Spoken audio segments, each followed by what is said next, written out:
భారత ఐక్య విద్యార్థి ఫెడరేషన్ వ్యవస్థాపక మహాసభ ఉద్యమాల పురిటిగడ్డ విజయవాడ నగరంలో మాకినేని బసవ పున్నయ్య విజ్ఞాన కేంద్రం నందు అట్టహాసంగా ప్రారంభమయ్యాయి. ఈ కార్యక్రమంలో ప్రారంభ ఉపన్యాసకులుగా ఆహ్వాన సంఘ చైర్మన్ డాక్టర్ కొల్లా రాజమోహన్ ఉపన్యాసం చేయగా, అనంతరం దేశవ్యాప్తంగా నూతన విద్యకు వ్యతిరేకంగా భగత్ సింగ్ స్ఫూర్తితో ఉద్యమాలకు పునరంకితం కావాలని జాతీయ కన్వీనర్ మాదన్ తిరుపతి పిలుపునిచ్చారు. దేశవ్యాప్తంగా యూజీసీ గ్రాంట్ విడుదల చేయకపోవడం, దేశ జీడీపీలో 10% వాటా, రాష్ట్ర బడ్జెట్లో 30% బడ్జెట్ తప్పక కేటాయించాలని, ప్రభుత్వ యూనివర్సిటీల ఏమాత్రం యూజీసీ నిబంధన పాటించిన ఇంజనీరింగ్ కళాశాలకు యూజీసీ చేయాలని ఏదైతే యూజీసీ అనుసరిస్తున్న ఆటానమస్ విధానాన్ని వ్యతిరేకించారు. సరైన నిబంధనలు లేని కళాశాలలకు కేవలం అనుభవం పేరుతోనే ఆటానమస్ హోదా ఇవ్వడాన్ని తీవ్రంగా తప్పుబట్టారు. నూతన విద్యా విధానంలో కాషాయీకరణ కుట్ర వ్యతిరేకంగా భగత్ సింగ్ ఆశయాలతో భారత్ ఐక్య విద్యార్థి ఫెడరేషన్ దేశవ్యాప్తంగా ఉద్యమాలకు సిద్ధం కావాలని అన్నారు.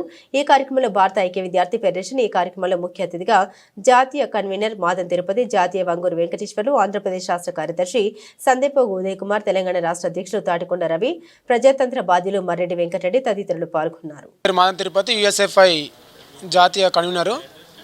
ఈరోజు దేశవ్యాప్తంగా వస్తున్న విద్యారంగుల మార్పులను ఈ దేశంలో ఉన్నటువంటి ప్రభుత్వాలు ఎలా అవలంబిస్తున్నాయి, ఈ దేశంలో ఎలాంటి విద్యారంగం అవలంబిస్తే అభివృద్ధి జరుగుతుందో ఈ భారత ఐక్య విద్యార్థి ఫెడరేషన్ వ్యవస్థాపక మహాసభల్లో మేము తీర్మానించబోతున్నాం. ముఖ్యంగా కేంద్ర ప్రభుత్వంలో మూడోసారి అధికారం వచ్చినటువంటి బీజేపీ ప్రభుత్వం నూతన జాతీయ విద్యా విధానం పేరుతోటి ఇవాళ దేశవ్యాప్తంగా దేశంలో అతిపెద్ద ప్రైవేటు సంస్థ అయినటువంటి సేవాభారతి పేరుతోటి ఇవాళ విద్యను మొత్తం కూడా ప్రైవేటు పరం చేసుకుంటూ తన ఆర్ఎస్ఎస్ భావజాలాన్ని విద్యా సంస్థలకు జొప్పించి ఇవాళ ఐక్యంగా ఉన్నటువంటి భారతదేశ విద్యార్థులలో ఇవాళ మతోన్మాద భావాలు జొప్పించడం కోసం సేవాభారతి ట్రస్ట్ను ఉపయోగించుకుంటున్నారు. దాన్ని భారత ఐక్య విద్యార్థి ఫెడరేషన్ యూఎస్ఎఫ్ఐ తీవ్రంగా ఖండిస్తుంది. తక్షణమే సేవాభారతి అనే సంస్థను ఈ దేశంలో నిషేధించాలని చెప్పేసి కూడా ఈ మహాసభ తరపున డిమాండ్ చేస్తున్నాం. దాంతోపాటుగా ఇవాళ మొత్తం కూడా మార్కెట్లో ఉన్నటువంటి విద్యారంగాన్ని మొత్తం కూడా పట్టించుకోకుండా కేవలం లాభార్జన ధ్యేయంగా ఉన్నటువంటి కోర్సులను ఈ దేశంలో ప్రవేశపెట్టి ఇలా భారతదేశ విద్యార్థులను మేధో బానిసలుగా తీర్చిదిద్దడం కోసం ఈ కేంద్ర ప్రభుత్వం కృషి చేస్తున్నది. దాన్ని తీవ్రంగా ఖండిస్తూ రేపు భవిష్యత్తులో జరిగేటువంటి విద్యారంగ మార్పు కోసం ఈ మహాసభ భవిష్యత్ పోరాటం పిలుపునిస్తుంది. అందులో భాగంగానే మార్చి 12వ తేదీన దేశవ్యాప్త విద్యారంగ అభివృద్ధి కోసం నూతన జాతీయ విధానం వెనక్కి తీసుకోవాలని, అదేవిధంగా ప్రైవేట్ పరం చేస్తున్నటువంటి యూనివర్సిటీలను ప్రభుత్వమే స్వాధీనం చేసుకోవాలని చెప్పి డిమాండ్ చేస్తూ, దాంతోపాటుగా నకిలీ యూనివర్సిటీలకు గుర్తింపు రద్దు చేయాలని చెప్పేసి, డీమ్డ్ యూనివర్సిటీలను కట్టడియాలని చెప్పేసి కూడా ఈ మహాసభ నుంచి రేపు భవిష్యత్తులో పార్లమెంటు ముట్టడికి పిలుపునివ్వడం జరుగుతుందని చెప్పేసి ఈ మహాసభ తెలియజేస్తున్నాం. ఈరోజు యుఎస్ఎఫ్ఐ ప్రథమ అఖిల భారత మహాసభలు విజయవాడ కేంద్రంగా నిర్వహిస్తూ ఉన్నాం. ఈరోజు రేపు ఈ మహాసభలు జరగబోతున్నాయి. ఈ మహాసభల యొక్క ప్రధానమైనటువంటి ఉద్దేశం ఈ దేశంలో విద్యారంగంలో వస్తున్నటువంటి విధానాలు, అట్లాగే పాలకులు అవలంబిస్తున్నటువంటి విద్యారంగం పట్ల వాళ్ళు వ్యవహరిస్తున్నటువంటి తీరును ఈ 2 రోజుల పాటు ఇక్కడ ఈ మహాసభలలో చర్చించబోతా ఉన్నాం.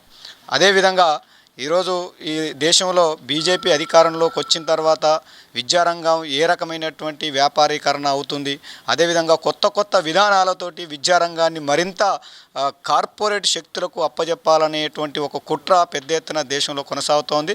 రాష్ట్రాల యొక్క హక్కుల్ని ఈరోజు యూజీసీ పేరుతోటి యూనివర్సిటీలలో ఉన్నటువంటి నిధులు కానీ, యూనివర్సిటీలని ఈరోజు రాష్ట్రాల అనుసంధానం చేస్తూ ఉన్నటువంటి యూనివర్సిటీలను కూడా ఈరోజు కేంద్ర ప్రభుత్వం తన ఆధీనంలో పెట్టుకోవడం కోసం పెద్ద ఎత్తున కుట్ర చేస్తున్నటువంటి పరిస్థితి ఉంది. యూనివర్సిటీలని పూర్తిగా నిర్వీర్యం చేసేటువంటి పద్ధతిలో కార్పొరేట్ యూనివర్సిటీలని ఈరోజు ప్రోత్సహిస్తూ ఉంది.